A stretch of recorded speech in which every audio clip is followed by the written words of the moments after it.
Hey guys, the Swiss Dreams PC, and I'm here at DreamCon with Lloyd, Ben. and they have an awesome comic, and it's called Midnight Comics. Publisher name, right? They have more comics than that, so let's get into it. So tell us about some of your interesting comics that you have. Absolutely. So, of course, with Midnight Comics, me and Natasha run it. And one of the stories that I'm writing, I'll talk about both of them. We have Soul. Soul is a character that has two Egyptian deities within him. Doesn't quite know how to utilize all the powers. It doesn't really know who or what he is, but does not stop the Egyptian pantheon from showing up ready to steal those powers back and take him out. Next up, we have the Gray. The Gray is a character or a story that my wife Natasha is writing right now. It's about a young lady by the name of Shamika Day. She's created artificial black holes, and her company wants to weaponize it, and this threatens the existence of the solar system. So she decides to become a superhero known as the Gray, but the problem is she can't fight. So is she in over her head? Does she have what it takes to save the solar system? Find out in the Gray. Oh wow! Yep. That's very interesting. I've never heard of a superhero that has a crap ton of power, but just doesn't really know how to use it, or had any previous experience in combat, or saving people. Book smart, and that's it. She's only book smart. She didn't think logistically. She's not even wearing a mask. Oh yeah, Not even wearing a mask. well that's awesome, because I like obscure stories, stories that don't necessarily have the typical tropes of a superhero. Yeah. Like, I was so happy when they got rid of underwear with superheroes. I was like, why is your undies outside your body? Right, please. What is that? Is it giving you a new power or something? Right. I just don't know. So, I mean, when people do stuff like, okay, well, like Luke Cage or something like that, he's a hero that's like of the neighborhood and the community. Something that makes a little more sense. Right, it's more down to earth, and I can relate. Right. Because it's like, we all go through stuff, we all have different things we go through, but it don't have to be like this super big thing at all. And those be the best stories. Yeah, it doesn't really have to be grandiose at all. Even the first issue, or rather the issue 0 of the Gray, it was 4 pages long, and she became the second favorite of all of Midnight Comics because of the fact it was so grounded. Right. You know what I'm saying? Just, again, we have great ideas, right? But sometimes we don't think it all the way through, and we have to deal with the consequences of it, and everybody loved that fact about that story. So, It's real. right. It's real. That's what's up. So, how did you go about creating your comics, as far as like the writing? Like, what inspires you to write? Yeah, absolutely. So that's twofold right there. One of the things is, me and Tasha, we've always written, but one of the things that we did a lot of was do what ifs, fanfics, that type of thing. Yeah. And we realized, instead of talking about how we can fix and make other people's projects better, why not make our own? But then the second side of that is, we don't see a lot of ourselves. So if we're going to tell these stories, let's make sure that we're telling it from our perspective.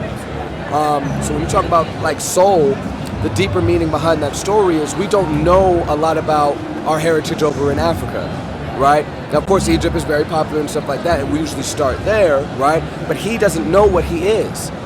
Outside sources are trying to take away a power that he doesn't even understand that he has. So it's a journey of understanding himself, where he comes from, and how powerful he truly is, right? Just like us. We don't truly understand. That was stolen from us, taken away from us, and we still got to try to figure out that journey with what we got right here, with our lack of knowledge. What is our intent? How far are we going to go to learn? So, yeah. It's got me thinking, Yeah. like, a lot, because most stories that I look at, I'm like, okay, it's very surface level, you can like connect to it, but then it's like, if you went a little further with it, I would probably be even more invested. I would go and buy the books, I would go and buy the clothes, the merch, whatever, and I wouldn't even care how much the price is. Right.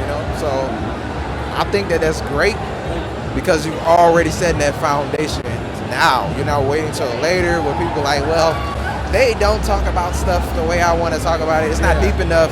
You're already doing it. And Exactly. I appreciate that. So, even down to the naming conventions of the characters. If we're going to stay talking about Soul, Soul means sun. His last name is Jackson, which means God is gracious. So now his name together is the sun God is gracious. He gets his powers from Ra. You know what I'm saying? So, like, all of it just, right. There's always a connection there, whether we realize it or not. You know what I'm saying? So, yeah. It's funny you said that because I did that same thing with when I was writing for my characters, and I was like, I don't want to go and do something that someone can't go back and research on. You know, like the best stories I feel like are stories also that you can go and do other research that has nothing to do with the genre it's in or anything. Like literally, like Egyptian gods and stuff. You want to go and learn like what are those gods that exist? You know what I'm saying? Like what are their power sets? What their names are? I mean, that's great. You know. So yeah, it's all about the intention, right? So like even with, if I'm going to talk about like the Unbeloved, right? Yeah. The Unbeloved is about Shinto deities, right? But 9 times out of 10 we always see them as techniques or weapons and stuff, which means they're obviously powerful, right? That's why they're naming these things after these things. Okay, well let's actually take those actual entities, throw them in the modern day. What are the ramifications of using these powerful weapons, gods, so on and so forth?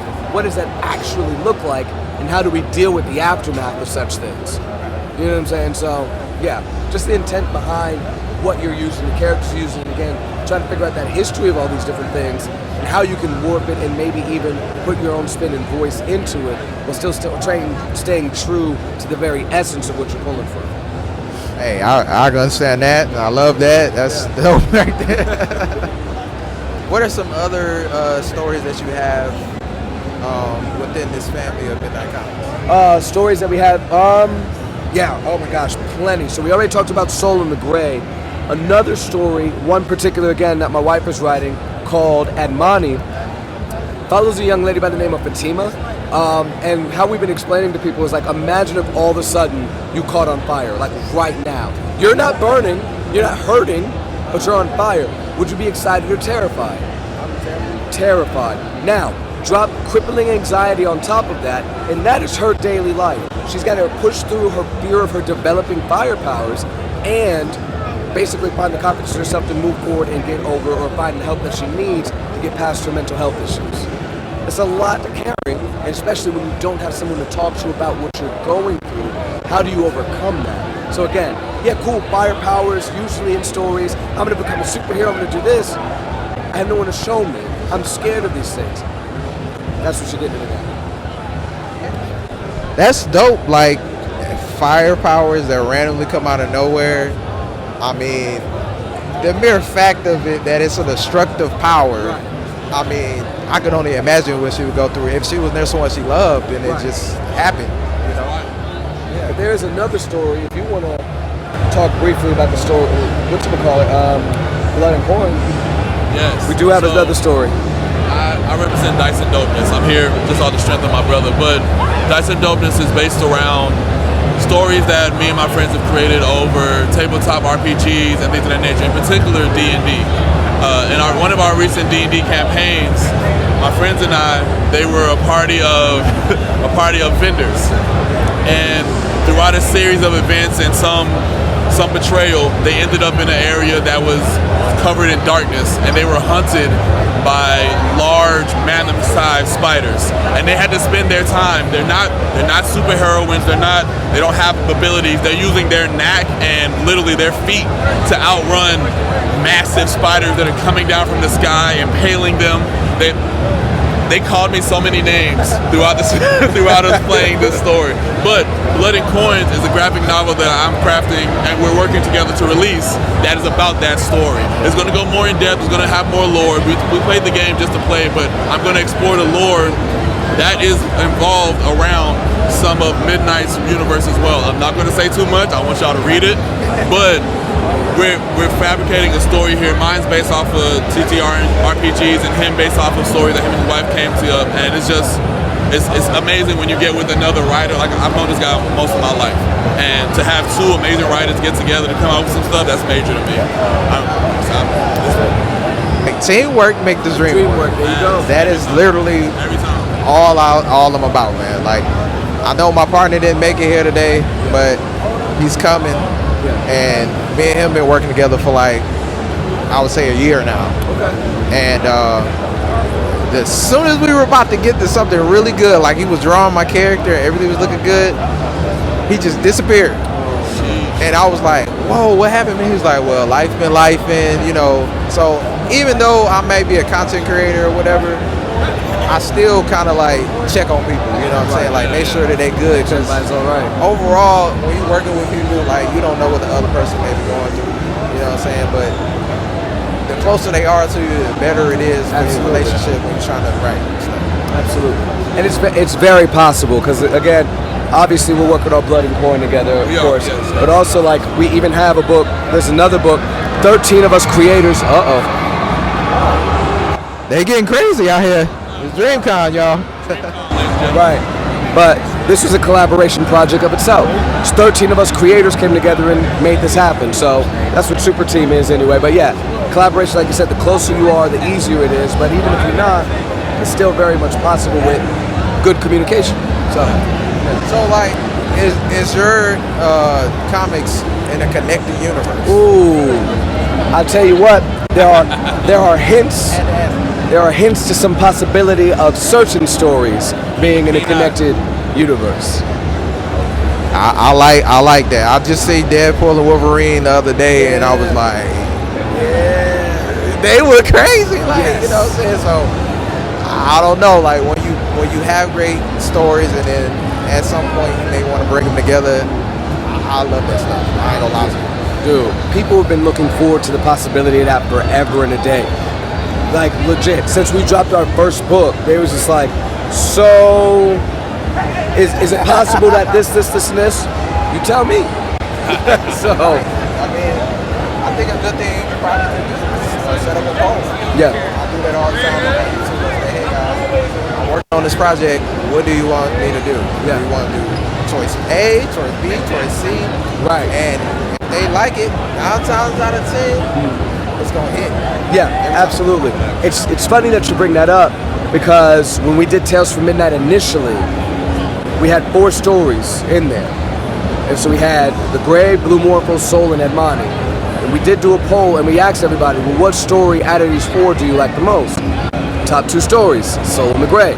So like you said, those are the ones we move forward with. Those are the ones that are hitting.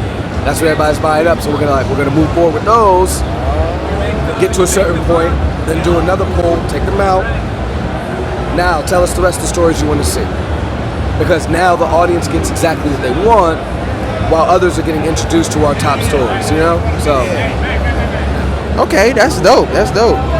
So tell everyone where they can find you. yeah, absolutely. Of course, you can find us at midnightcomics.org. You can also find us at Midnight X Comics everywhere except for Facebook and YouTube, where it's just Midnight Comics. Okay. And where can they find you? You can find me on IG, Mr. GD BenGD.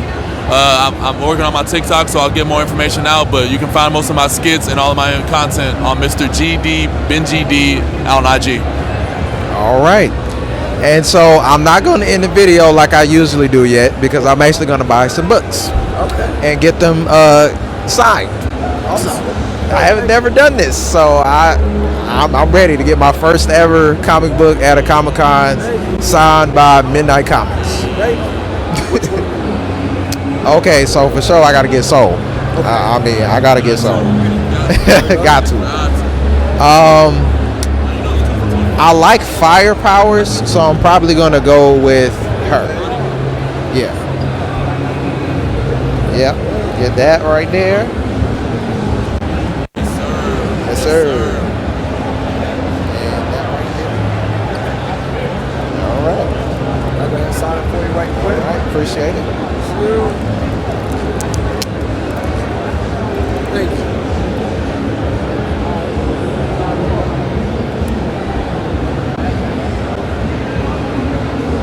Just so you know, I was playing. Don't do that. Oh, that's been. Oh. All right, guys. Appreciate you. All right. All right. Switch Stream PC, and we out.